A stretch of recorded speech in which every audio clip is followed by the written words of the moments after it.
Salve, salve família vascaína, tô na área para mais um vídeo. Se você está chegando pela primeira vez aqui e não me conhece, muito prazer, meu nome é Dado Júnior, tá vendo esse botãozinho vermelho aí embaixo? Dá uma clicadinha aí, se inscreva no canal, isso vai me ajudar a chegar a 1000 inscritos aí, que é a nossa meta inicial. Então eu conto com a sua ajuda. Uma outra coisa que ajuda bastante também é você deixar seu like no vídeo. Isso ajuda a gente a divulgar nossos vídeos aí na plataforma do YouTube. Ative o sininho para toda vez que eu postar vídeo você receber as notificações. E claro, compartilhe nos seus grupos de WhatsApp, Telegram e nas suas redes sociais que falam de Vasco. Se tiver um barulho no fundo aqui, não se preocupe com isso, que é a chuva. Está chovendo bastante aqui, então pode influenciar um pouquinho no vídeo aí. Então vamos lá, o vídeo de hoje é para falar um pouquinho do Cano e o assédio que está em cima dele, né? O Cano a gente sabe que é um jogador, um finalizador nato, né? De uma qualidade bem acima da média aí em termos de finalização, e isso aí chamou atenção, tá chamando a atenção, né?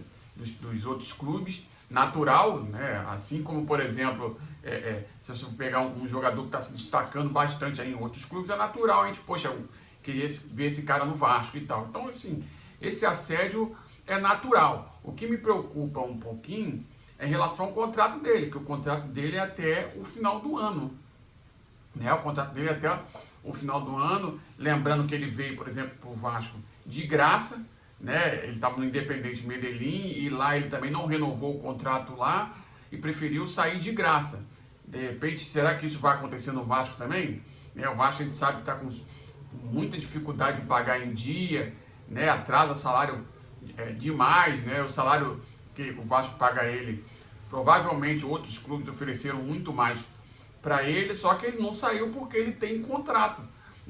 Cai na mesma situação de que o Nenê em 2015, se lembra? Que o Vasco brigou arduamente ali para não cair, caiu, foi rebaixado em 2015, todo mundo achou que o Nenê iria sair e o Nenê ficou.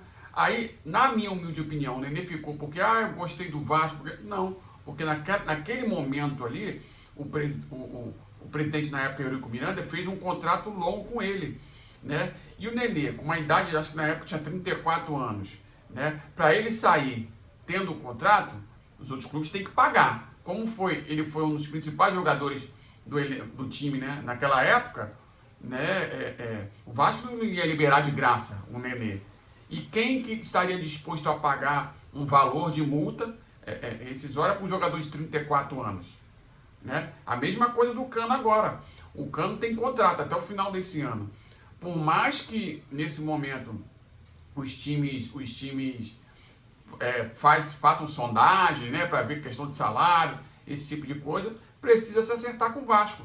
O Vasco não vai liberar o Cano de graça, que é o principal jogador do elenco, né? Então, e agora, ainda mais agora que entrou para a história do clube aí como um estrangeiro que mais fez gol no século. Então, assim, o Vasco com certeza ia pedir uma compensação financeira, já que a diretoria atual que está aí, sob júdice, a gente sempre tem que lembrar disso, né? A prioridade dela não é qualidade técnica, é financeiro. Então, tudo que eles puderem fazer para diminuir a folha ao máximo, se possível não pagar ninguém, porque na verdade não consegue se pagar, né? A gente já fez uma live sobre isso aí e o fluxo de caixa do Vasco não existe praticamente, então fica difícil de pagar em dia, apesar de alguns acharem que o Vasco vai conseguir pagar em dia com essa gestão aí. A gente sabe que o Vasco pagou recentemente salários, pediu empréstimo para isso, não foi dinheiro novo, né? E a turma foi para o Twitter soltar fogos, como se o Vasco fosse manter uma regularidade de salário em dia sem dinheiro novo. Complicado. Mas enfim, a gente sabe que essa diretoria aí tem uma linha de ação só pela parte financeira, sem levar muito em consideração a questão da qualidade técnica, né? E a gente sabe que o futebol não é só dinheiro, a qualidade técnica influencia, o clube não é banco, apesar de que alguns membros da diretoria sob júdice acham isso, mas o clube não é banco. O clube a parte do futebol é importante também.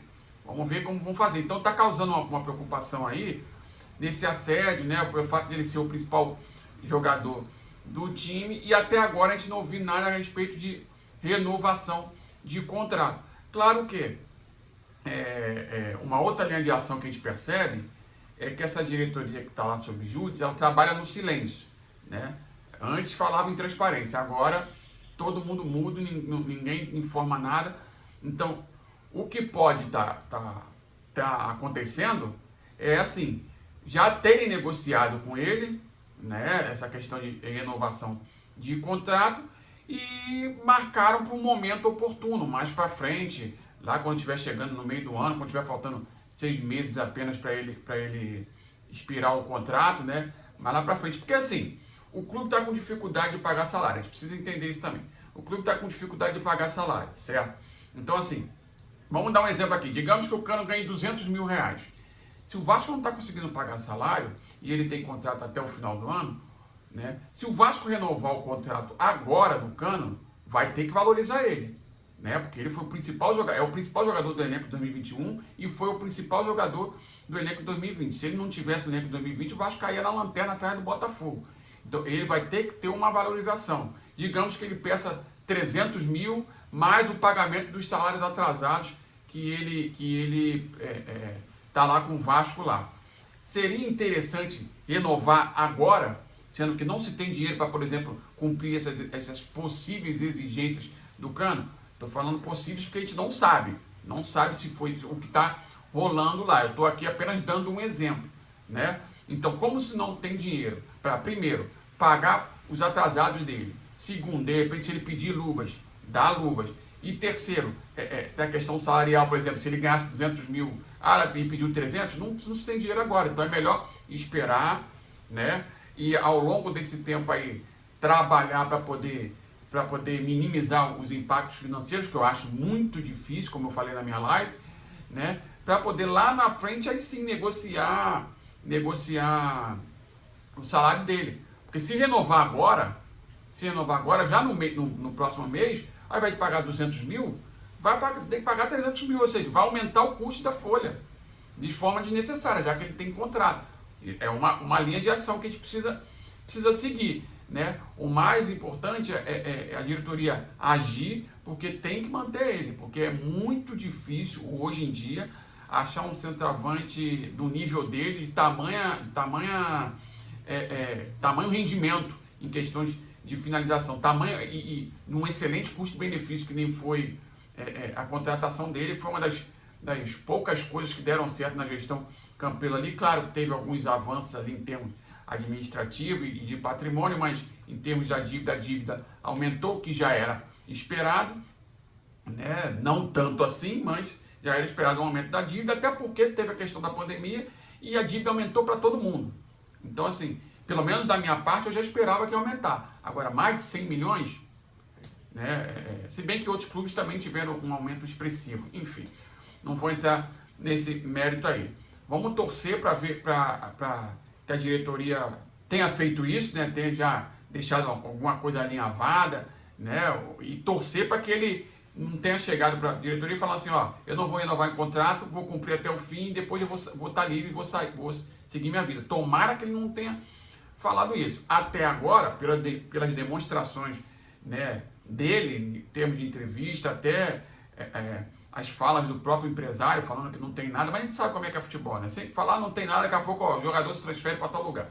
Enfim, vamos torcer aí para que tudo dê certo e que ele fique no Vasco aí por muito tempo, porque foi um achado, hein?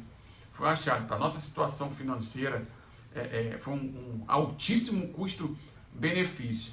Eu acho que essa diretoria atual sob júdice deveria pensar um pouquinho mais nisso, que futebol não é só banco não, né? Quanto mais qualificado for o seu departamento de futebol, né, mais chance de você acertar em contratações como foi essa do Cano. Então, a parte financeira é importante sim, principalmente na situação que o clube está, mas o futebol também é importante.